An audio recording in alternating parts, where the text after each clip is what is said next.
welcome back to the channel. We got another video coming your way here. What I'm going to do is talk about everything that I always keep in my ice fishing sled. We didn't get to do any ice fishing this year. It was pretty sporadic. We had a real warm winter. I know southeast PA where we're from, none of our local lakes got anything.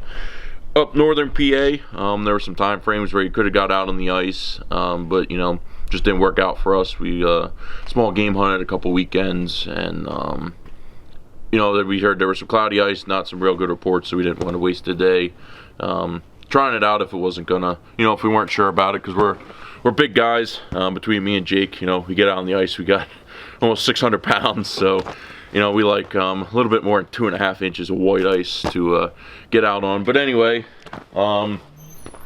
sled I got here, you know, it's just one of them deep body plastic sleds. Goes great.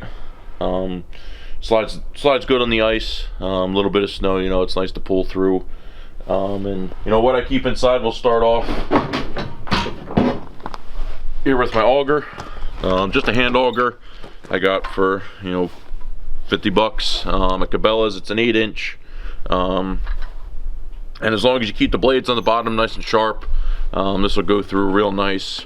We actually, this weekend we went over to one spot and just tested a couple holes out to see what kind of ice thickness there was, and I mean, keeping the blade sharp, keeping them nice, you know, this rips through the ice pretty good. But my dad does have a gas auger for those years. We get, you know, heavy cold, and we'll get, you know, maybe 10-12 inches of ice, and it's nice to rip through it with that gas auger when we can. But this works well for us. You know, normally we're out on between 6-8 inches of ice.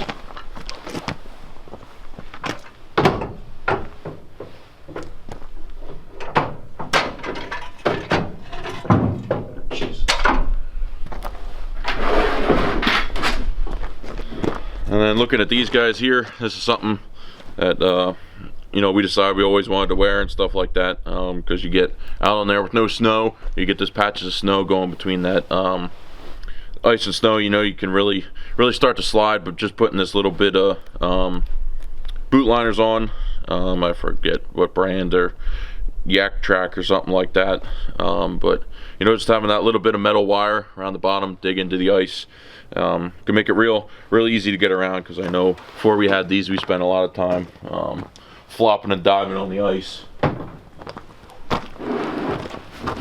Yeah, picked these up new for this year. Didn't get to use them because, like I said, we didn't get out on the ice, but I think it's important. You know, we're always going to start taking these out on the ice with us, these ice picks. If you ever would bust through the ice, you know, at least you give yourself a fighting chance. Maybe you can, you know, claw your way out, at least hold on until somebody can throw you a rope, or get you, you know, some kind of flotation device or something like that. And to get into a little bit of the gear we actually use for fishing, it's always important to have one of these too. Ice scooper, save your hands a little bit, so you can clear out your holes after you drill them. But just got two different types. You know, we got these flat set tip ups.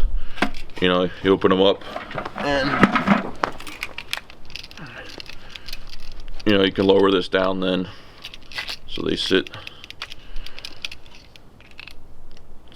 flush over your hole. These are nice for windy days. You know, you don't get a whole lot of flags that go up just because of the wind. So we run a couple of these in our setup.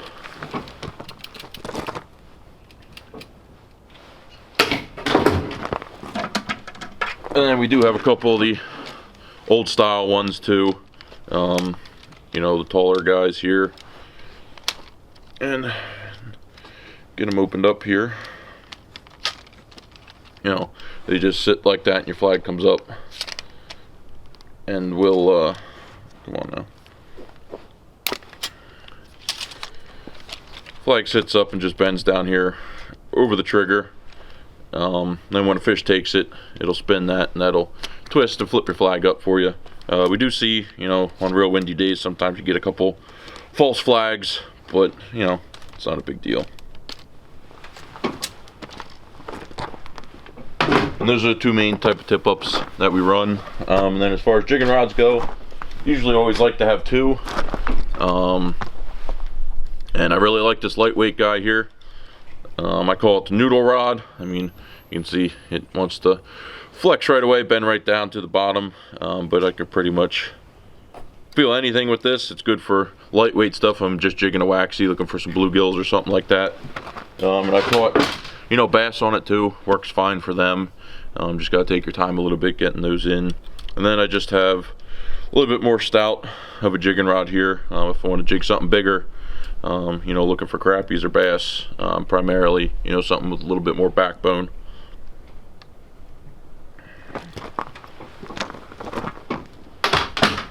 And the last thing we'll look at is just some of the stuff I keep in my box here. Just different jigging spoons. You know, I keep some jig heads in there, sinkers, everything to, you know, redo our tip-ups, you know, if we break off with our leader or anything like that. You know, I got a couple small jigs here. I don't know, we'll see if we can be able to see them or not, but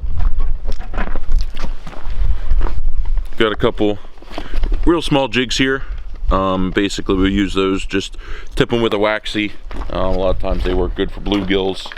And then if we're looking to jig a fat head or something like that, if we want to target crappie, you know, and keep those bluegills away, we just got a little bit bigger of a jig head here, you know, that holds the fat head well, and a lot of times you can keep those sunnies from biting with that bigger bait.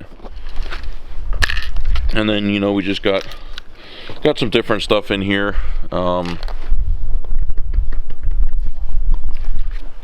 Jigging spoon there to show you. See if I can get it out.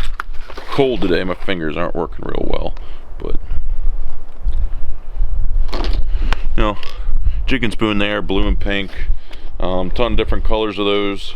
Just something to work on. Again, if we're after the crappie in the evening, we're looking for bass, we want to try to keep the sunnies off, because a lot of places we go, you know, there's a lot of small sunnies in there, and you can pick those up all day, but you know, they're not good to fillet or anything like that. And then we just got a couple you know, jigging baits, some different stuff to change it up, but a lot of times I'm running those waxies, hopefully trying to pick up a couple good bluegills during the middle of the day. Then in the evening, you know, switch over to that bigger stuff, looking for the crappie bite that last half hour of light. And that's pretty much always what I take with in my ice fishing sled. Try to keep it as lightweight as I can. You know, a lot of times we do go to game land ponds and stuff like that, so we got a decent hike back in, so if we can, you know, cut down on our weight, it's always nicer to drag the stuff in. You know, we just wanted to give a little overview since we didn't get to do any ice fishing. You know, we can at least talk about it a little bit. But hopefully next year we can get some good cold weather, get some hard water out there that we can get all over.